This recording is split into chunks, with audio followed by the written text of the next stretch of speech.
Selamat sore Tribuners, kembali bersama saya jurnalis Tribun Manado David Kusuma dalam acara Tribun Podcast pada sore hari ini.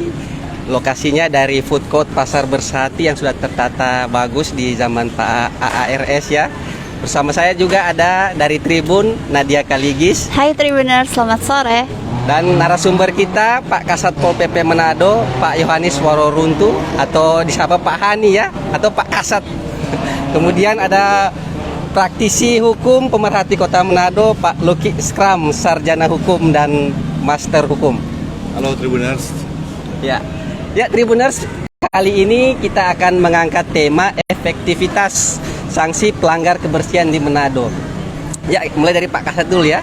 Pak Kasat, ini beberapa hari terakhir kan ada sidang Tipiring kan, digiatkan ini juga penegasan Pak Wali Kota Andre Ango terkait penegakan Perda nomor 2 2019 tentang ketentraman dan ketertiban umum dan Perda nomor 1 tahun 2001 tentang pengolahan sampah. Nah, bisa dijelaskan Pak Kasat terkait penegakan Perda Tipiring yang katanya sanksinya diperberat. Seperti apa, Pak?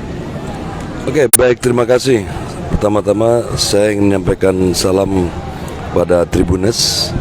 Assalamualaikum warahmatullahi wabarakatuh. Shalom, damai di hati. Salam sejahtera bagi kita sekalian. Om Swastiastu, Namo Buddhaya. Salam kebajikan.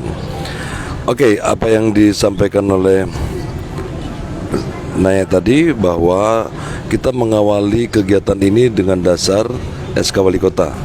SK Wali Kota tersebut tahun 2022 sudah berlalu, dan di tahun 2023 ini kita mengacu pada dasar hukum SK Wali Kota nomor 46 garing Cap garing B.06 garing Sat PP garing 2023, yaitu tentang pembentukan satuan tugas operasi gabungan pengawasan dan penertiban gangguan masyarakat dalam rangka sinergi peningkatan pelayanan ketentraman, ketertiban umum dan perlindungan masyarakat dengan aman, adab, ramah, simpatik melalui penegakan tindak pidana ringan atau Tipiring.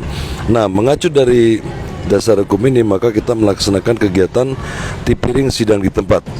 Di tahun 2022 kita mulai dari 3 bulan sebelum mengakhiri tahun pada saat APBD perubahan. Nah, itu di situ kita masih dalam masa, katakanlah masa sosialisasi Tipiring, sehingga hakim menetapkan denda masih minim ya, sekitar 25.000 waktu itu, dan itu kita anggap sebagai masa sosialisasi.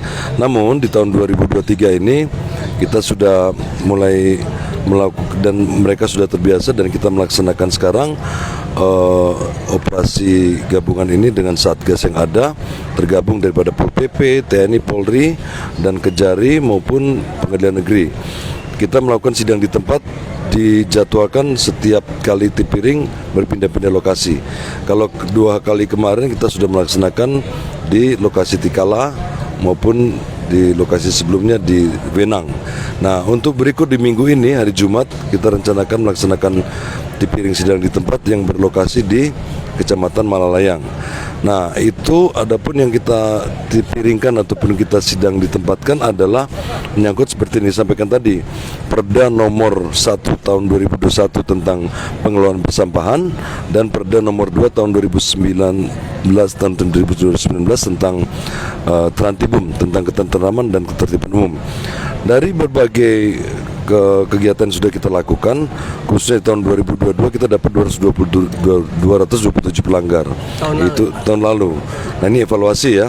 Kemudian di tahun ini, khususnya di bulan Februari, kita sudah melaksanakan kegiatan Tipiring sidang di tempat sebanyak 2 kali.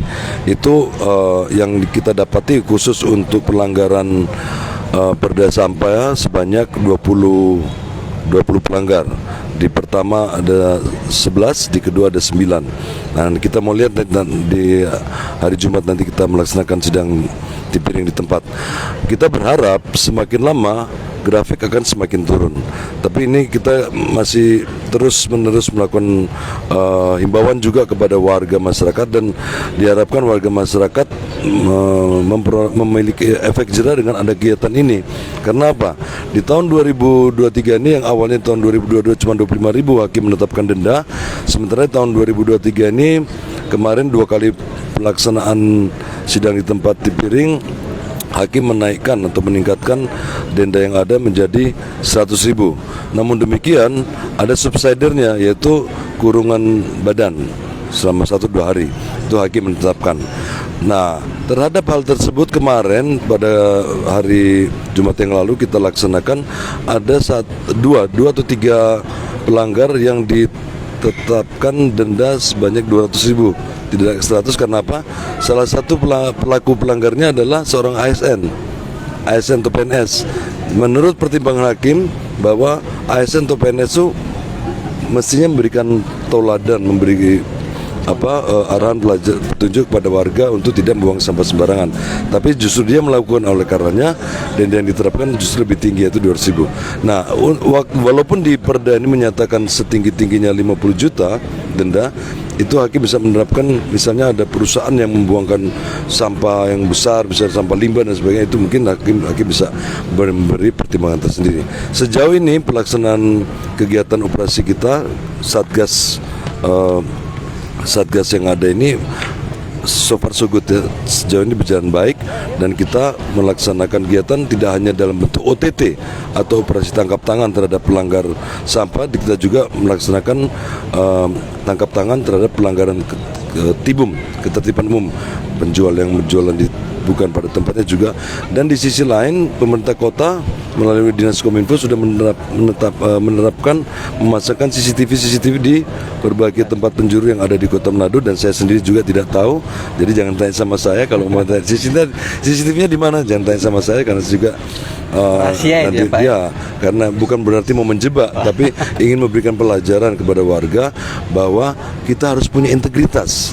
Tanpa dilihat pun, tanpa diketahui CCTV pun, tanpa dilihat orang pun, kita harus berkelakuan taat hukum, berkelakuan baik. Itulah integritas. Integritas ketika kita melaksanakan sesuatu yang baik tanpa harus dilihat orang, tanpa harus diketahui orang. Nah, itulah kita harapkan juga masyarakat juga punya integritas untuk berkesadaran diri, tidak melakukan pelanggaran terhadap peraturan daerah yang ada. Barangkali untuk sementara seperti itu. Ya. Terima kasih.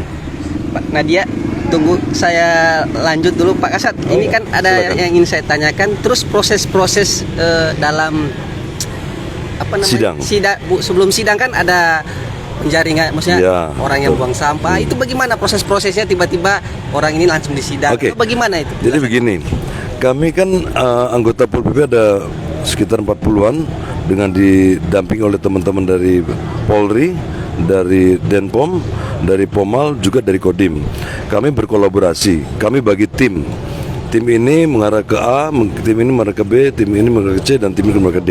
Di situ kita melihat sambil melihat apabila terdapat pelanggar yang melakukan pembuangan sampah sembarangan tempat. Nah, kemudian di sisi lain juga dimintakan kepada kita bekerjasama juga dengan pimpinan-pimpinan wilayah, camat, lurah, dan kepala lingkungan, Ketling. Mereka juga dapat melakukan OTT terhadap pelaku pembuangan sampah sembarangan. Ketika mereka dapati, mereka foto, mereka hubungi kami serta merta dalam waktu 5-10 menit kami tiba di tempat. Ada tim kami yang pasukan khusus kami yang khusus untuk menyelidiki dan menyidik untuk kegiatan tersebut, dan akan dibawa ke proses persidangan.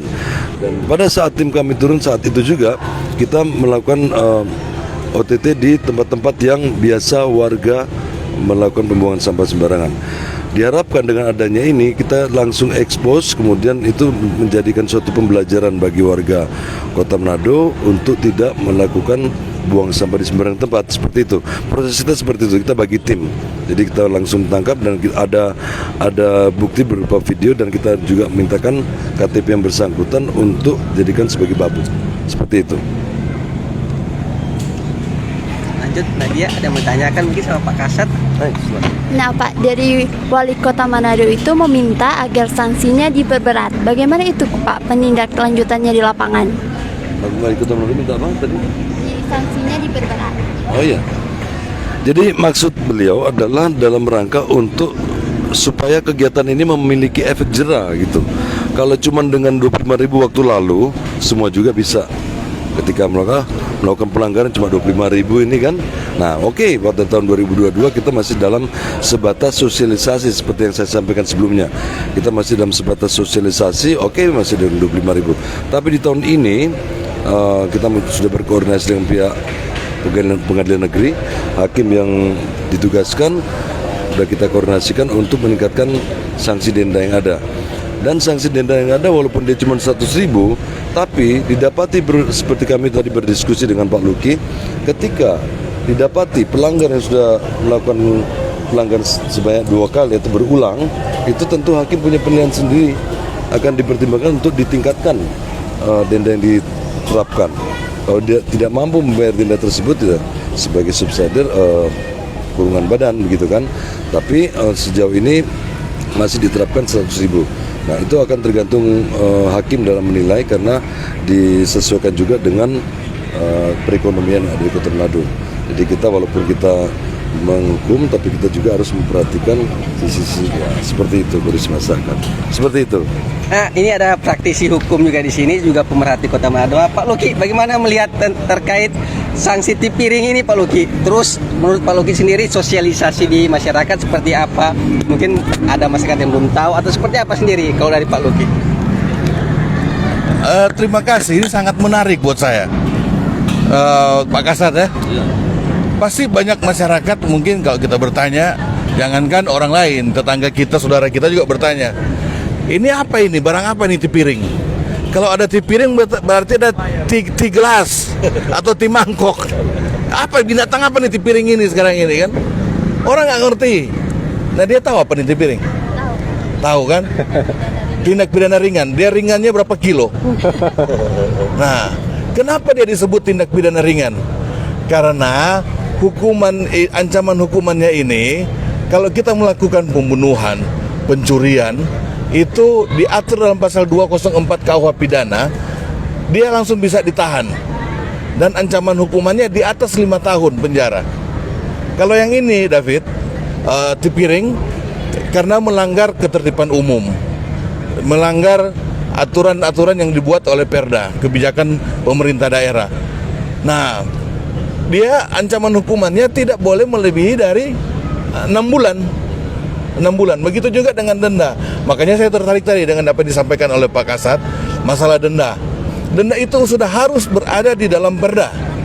Minimal berapa, maksimalnya berapa. Ya. Persoalan jumlah denda di sini.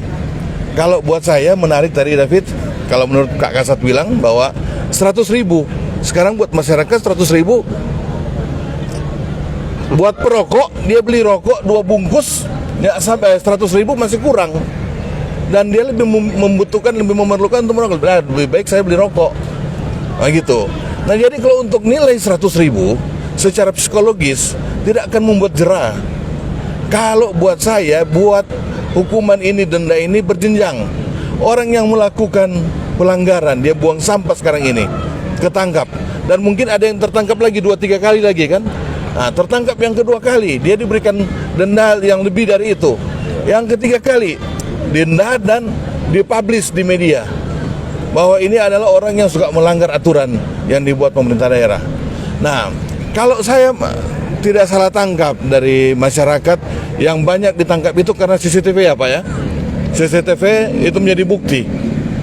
Sebenarnya saya mengusulkan kepada Pak Kasat, bisa disampaikan ke Pemkot, bahwa sebaiknya jangan hanya memakai CCTV, tetapi libatkan masyarakat.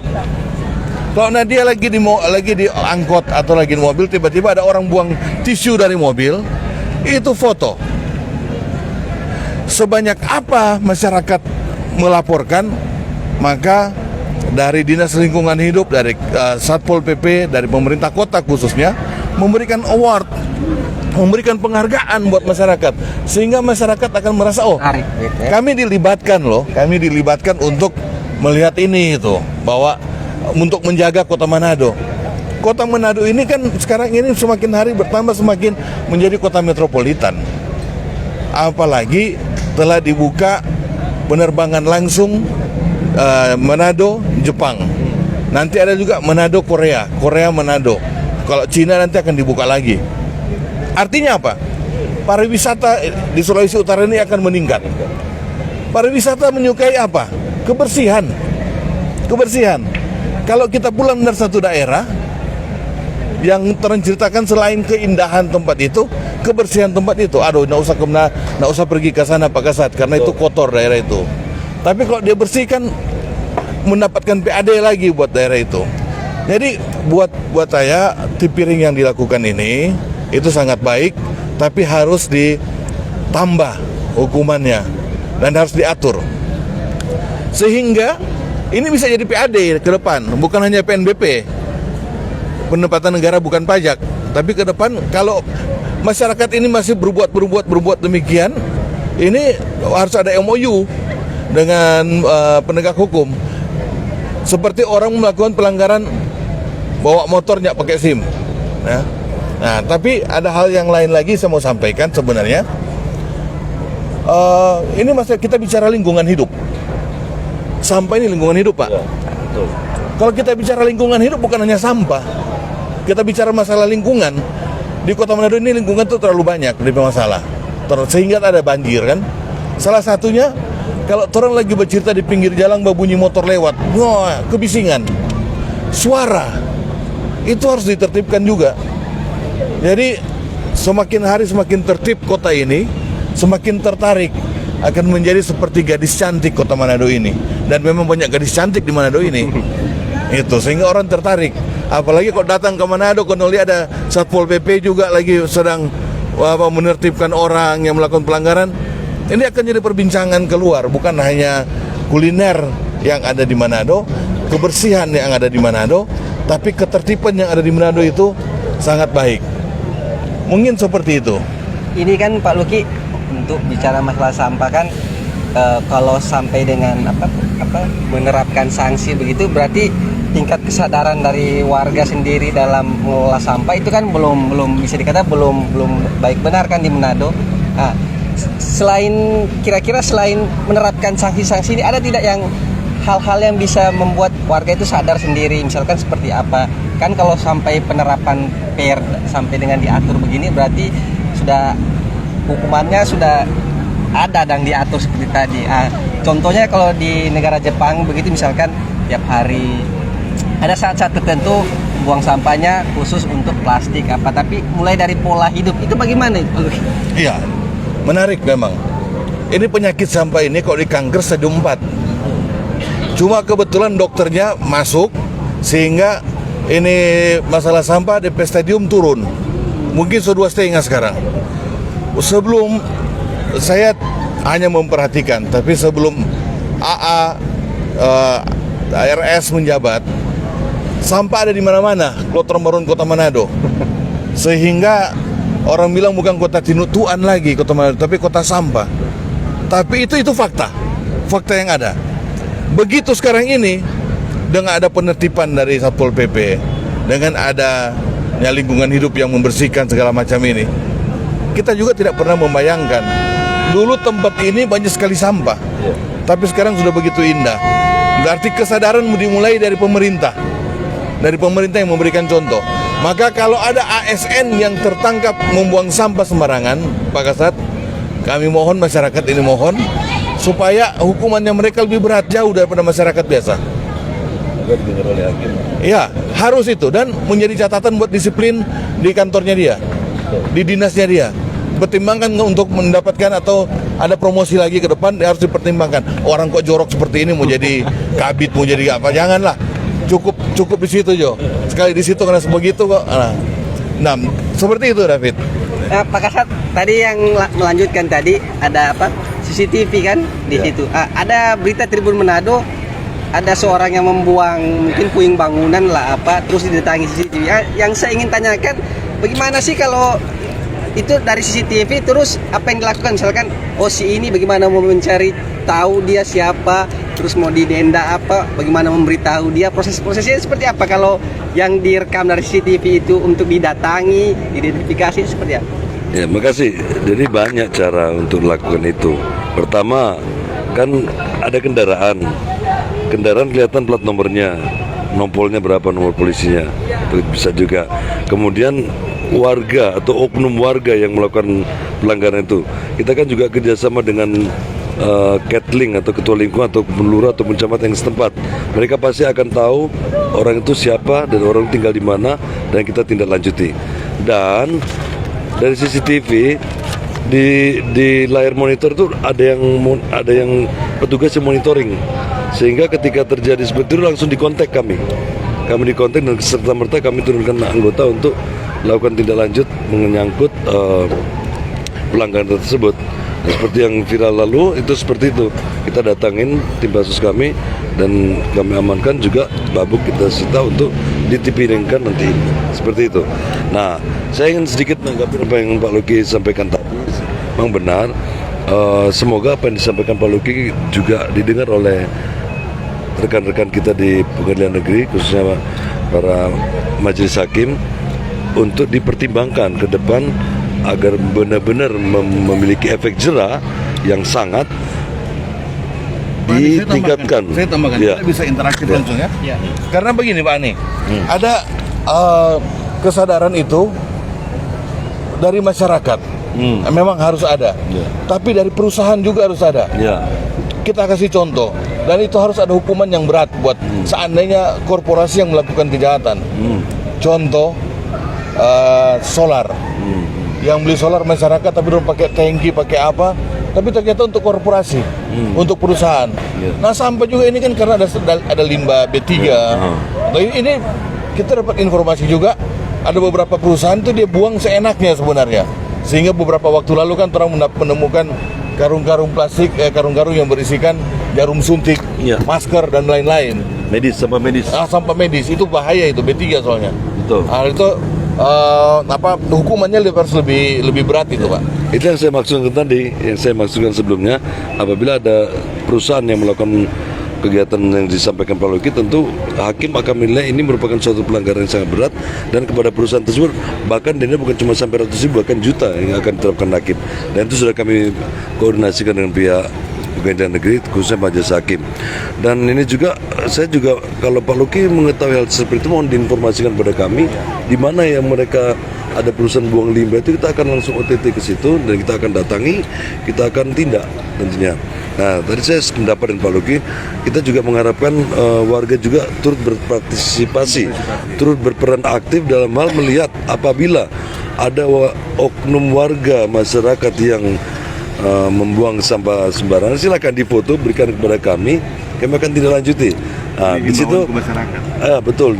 Juga di sisi lain ini harus dipikirkan awardnya dalam bentuk apa, misalnya mungkin bukan dalam bentuk material, mungkin dalam bentuk penghargaan, mungkin sertifikat atau whatever, apapun itu nanti kita akan berikan ke depan, dan itu merupakan catatan bagi kami untuk kita koordinasi dengan teman di Dinas Lingkungan Hidup, karena kami sebagai penegak perda, tapi sesungguhnya yang punya job description untuk ini adalah Dinas Lingkungan Hidup.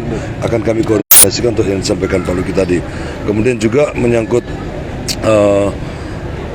penertiban yang Pak Luki sampaikan. Memang gini, Pak Luki yang kami sampaikan bahwa apa yang kami lakukan sekarang, Pol PP sekarang, anggota kami tidak sebagaimana waktu-waktu sebelumnya. Kita sudah merubah mindset mereka. Kita merubah mindset mereka dengan adanya kegiatan kami yang kami buat. Kita buat kegiatan Senyum AARS. Ada singkatannya itu. Singkatan dari Sinergi Pelayanan Ketentraman, Ketertiban Umum dan Perlindungan Masyarakat dengan aman, adab, ramah, simpati di Kota Manado. Nah, itu maksudnya kita berkolaborasi dengan teman-teman TNI Polri, Kejari, KPN untuk melakukan penertiban, dan penertiban itu pun kita lakukan dengan santun, dengan simpatik, dengan humanis, persuasif. Tidak lagi seperti yang sebelum-sebelumnya. Dan anggota kami sudah kami berikan satu BIMTEK dan bentuk Bangkom, pengembangan kompetensi, dan itu sudah merubah 180 derajat mereka punya mindset. Tidak lagi Pol PP sebagai gerakan fisik, tapi Pol PP yang santun, simpatik, humanis, persuasif, dengan tidak mengurangi kewibawaan dan ketegasan yang ada. Ketegasan hanya dapat dilakukan apabila upaya persuasif, upaya humanis, santun dan simpatik tidak diindahkan.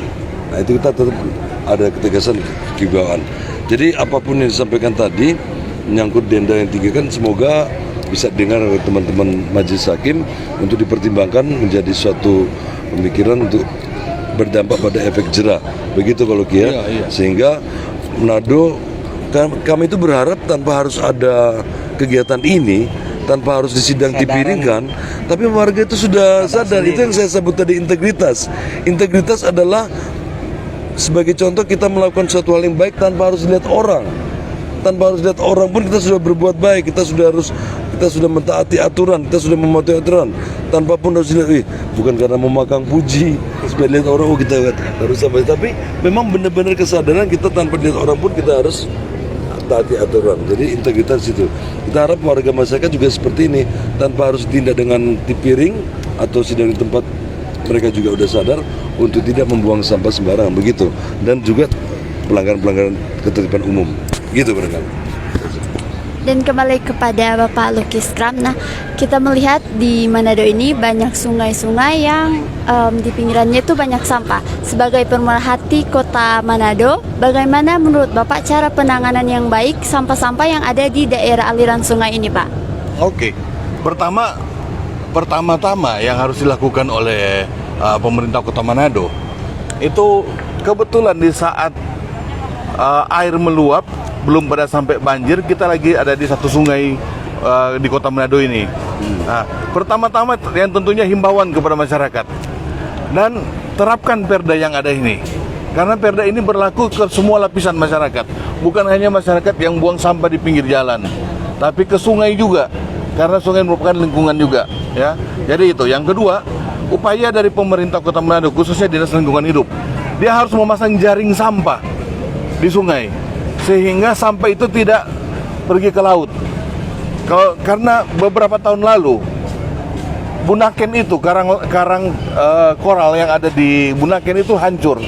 Salah satu penyebabnya sampah masyarakat, sampah rumah tangga, botol aqua.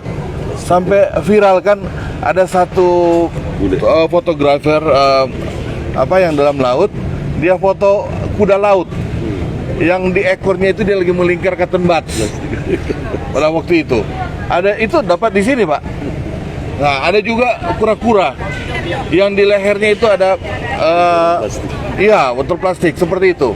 Nah, jadi selain himbauan harus ada jaring sampah. Yang ketiga, di sepanjang jalur sungai harus ditanamin pohon. Kan kemarin di Mahau itu, desa Kelurahan Mahau ya, ada penertiban di sana. Sebaiknya pemerintah harus segera mengganti dengan pohon-pohon. Nah, kalau kita bicara masalah lingkungan ini menarik sekali karena masih banyak, luas. Dan luasnya apa? Orang kan bertanya, kenapa banjir? Apa karena sampah? Bukan. Karena curah hujannya tinggi di atas sana, di kota Manado, dan sungai sudah sempit. Satu. Yang kedua, kenapa air masuk ke sungai itu cepat sekali? Karena terjadi namanya pembabatan hutan yang diganti properti di pinggiran kota Manado. Ini propertinya sudah banyak. Orang ini developer hanya membangun hanya untuk keuntungan pribadi, untuk keuntungan perusahaan, tapi tidak pernah memikirkan bagaimana dia menjaga lingkungan hidup dengan menanam pohon. Tapi karena itu juga pemerintah tidak mengisyaratkan mereka untuk boleh membangun, tapi setelah itu di sekitar ini harus dibangun pohon, ditanamin pohon. Nah, timbullah ide nakal dari saya.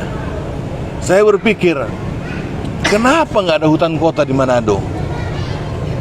Rata-rata di Eropa, di kota-kota besar di Eropa, kita mau ke London, kita mau ke Roma, kita mau ke Nederland, itu ada hutan kota mereka. Hutan kota itu fungsinya banyak sekali. Yang pertama, karena kan daerah urban kita, daerah urban. Yang pertama, fungsi utama dari hutan kota itu sebagai keseimbangan ekologi, sebagai yang menarik udara yang beracun, yang ada karbon dioksidanya, dia olah lagi dan dia keluarkan jadi oksigen, menjadi penyerapan air, menjadi paru-paru kota Manado. Dan kenapa itu tidak dibuatkan di Manado? Nah, sekarang ada pedestrian yang dibuat oleh pemerintah kota Manado. Kalau terang mau berjalan di Boulevard itu so ada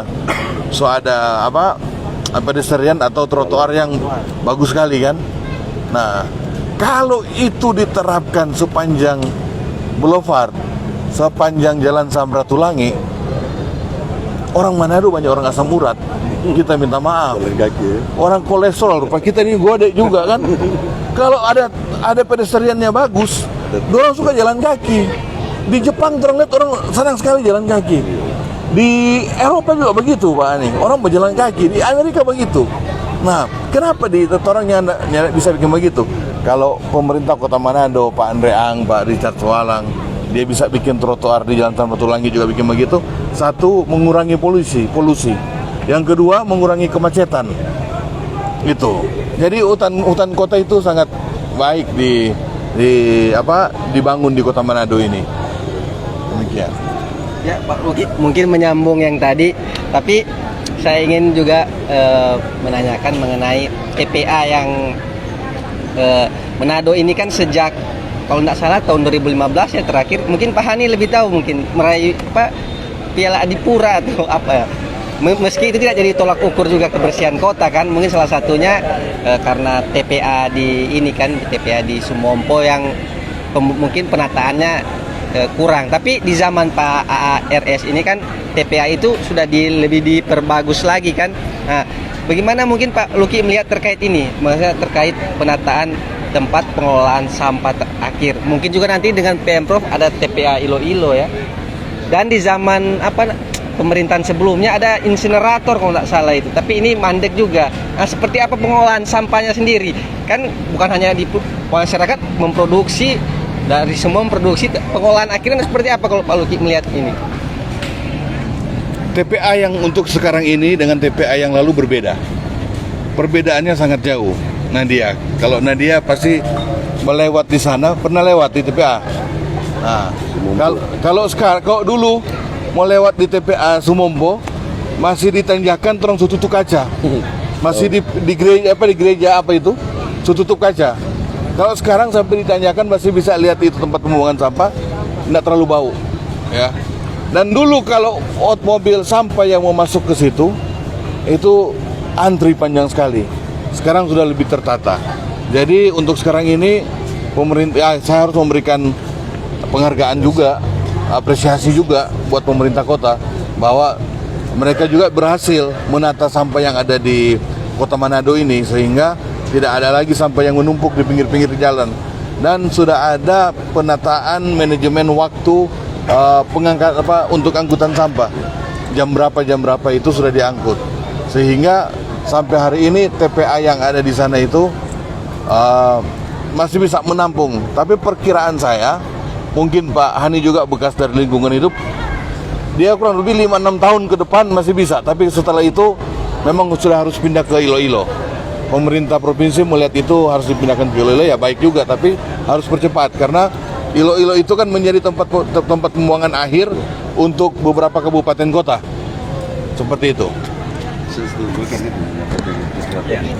Silakan Pak Ani menambahkan sekalian dengan hutan kota tadi juga, gimana? Sebenarnya Pak Luki, hutan kota itu kita ada di utara dari Ki Makassar itu sudah ada ikut hutan kota, tapi pemanfaatan mungkin sebelum sebagaimana yang Pak Luki sampaikan seperti di negara-negara lain. Nah itu hutan kota. Kemudian menyangkut TPA seperti yang Pak Luki sudah sampaikan tadi, sudah semakin lebih baik. Namun memang sejak tadi Pak Luki sempat singgung, saya juga sempat sebagai kepala dinas lingkungan hidup sebelumnya di periode tahun 2017 itu ketika saat itu kita sudah buat MOU antara pemerintah Kota Manado dengan pemerintah provinsi maupun Minahasa dan Bitung juga mungkin untuk pengelolaan persampahan secara terpadu, yaitu di persampahan TPA regional namanya. TPA regional disampaikan tadi Iloilo. Di situ sampah akan dijadikan sebagai sumber listrik. Nah, jadi dijadikan sumber listrik kan untuk menuju ke sana kita butuh sampah yang banyak, minimal per hari itu 500 ton. Karena kalau cuma sedikit tidak mampu untuk, dan itu akan ada CRPAD juga. Nah itu menyangkut TPA. Tapi yang pasti seperti yang disampaikan Pak Luki sebelumnya, bahwa pengelolaan persampahan di Kota Manado sudah semakin meningkat dengan kepemimpinan Bapak Wali Kota dan Pak Wakil Wali Kota ini sudah dilakukan pembenahan baik manajemen waktunya maupun manajemen pengelolaannya. Dan menyangkut di sungai tadi saya ingin tambahkan bahwa teman-teman di Dinas Lingkungan Hidup bahkan mulai zaman saya waktu itu juga sudah mengupayakan pengadaan kubus apung, Pak. Tadi kalau Pak Luki sampaikan jaring, ini kubus apung. Kubus apung ditempatkan di muara-muara sungai untuk menghalau sampah sampai tiba kepada di laut. Namun demikian itu mesti secara intens dan rutin di petugas yang jaga untuk ambil sampah yang dari sungai. Nah, pada baru-baru ini terjadi banjir, itu memang banyak yang lolos karena sedemikian besar volume atau tumpukan sampah yang ada. Terkait itu juga di daerah Mau menjadi penyempitan sungai. Karena apa? Ada beberapa warga, oknum warga kita yang membangun bangunannya sudah di bantaran sungai. Bahkan Pak Luki sudah melewati sungai, sehingga sungai ini menjadi sempit, sehingga itu yang menyebabkan terjadi banjir. Oleh karenanya Bapak Wali Kota baru melakukan suatu kegiatan kepada kami berkolaborasi dengan BPBD dengan camat setempat dan Dinas Lingkungan Hidup dan Perkim maupun PUPR melakukan kegiatan penertiban. Jadi bangunan-bangunan yang berdiri di bantaran sungai, di das atau tepi sungai, daerah sungai itu kita tertibkan. Dan kita sudah menyampaikan kepada warga. Tapi tidak sampai di situ, Bapak Wali Kota juga punya satu kebijakan, ada ditempatkan mereka di daerah Pandu, direlokasi. Jadi mereka-mereka yang bangunannya ditertibkan, dibongkar, direlokasikan ke Pandu. Itu yang sekarang sedang dalam proses. Untuk penertiban pembongkaran sudah, sekarang tinggal mengeruk sedimentasi yang ada di sungai tersebut agar semakin dalam sungai dan ketika hujan juga Pak Luki sampaikan curah hujan tinggi dia bisa mengalir sebagaimana adanya. Jadi memang pelaksanaan kegiatan kita itu luas sekali. Kita di samping penegakan perda sampah juga penegakan perda terhadap bangunan-bangunan liar. Tidak sedikit ya bangunan-bangunan liar yang tidak dulu namanya IMB, izin mendirikan bangunan, sekarang PBG, persetujuan bangunan gedung, itu kita tertibkan karena mereka tidak punya dokumen itu. Kita tertibkan di Ring Road, di Keragi, di Melayang kita sudah lakukan, dan termasuk di Mahawu ini rata-rata mereka tidak ber-IMB atau PBG. Jangankan PBG atau IMB, sertifikat juga ada yang tidak memiliki. Ada satu dua yang memiliki, ada yang tidak sama sekali. Nah, itu yang kita tertibkan dalam rangka untuk keselamatan kita semua. Salus populi suprema lex esto. Keselamatan rakyat adalah yang utama. Walaupun kita harus melakukan pembongkaran gedung-gedung rumah-rumah atau bangunan-bangunan di pinggiran bantaran sungai, itu memang merugikan. Tapi setidaknya secara keselamatan itu menyelamatkan. Ketika terjadi hujan tidak terjadi banjir. Siapa yang mau tahu? Seperti Bapak Wali Kota selalu sampaikan, kita nggak tahu kapan hujan datang lagi, kapan volume air hujan tinggi. Tapi kalau kita tidak mulai dari sekarang untuk penertiban, kapan lagi? Nah, itu akan terjadi terus-menerus seperti itu. Nah, oleh karenanya dengan dasar tadi yang saya sampaikan, salus populi suprema lex esto, kita lakukan kegiatan itu. Barangkali itu Mbak Luki lebih tahu orang hukum. Terima kasih. Tadi ada yang mau ditanyakan, kebetulan ada Pak Kasat sini. Mungkin Pak, Nadia ada tertarik. Mungkin mengenai, kembali lagi ya ke topiknya mengenai sanksi dari pembuang sampah sembarangan. Sampai pada saat ini berapa pelanggar yang terjaring, terus apa saja sanksi yang terberat yang diberikan, dan mungkin yang ingin kami tahu adalah sudah berapa banyak denda yang terkumpul, Pak. Dan mungkin uang dendanya itu mungkin masyarakat ingin tahu dikemanakan itu, Pak. Ya. Gitu. Pertama saya ingin sampaikan bahwa jumlah di tahun 2022 sebanyak 227 pelanggar. Kemudian di tahun 2023 ini seperti saya sampaikan sebelumnya ada 20 pelanggar sampah dan total semuanya ada sampai 50-an. Itu juga termasuk dengan pelanggar tibum. Denda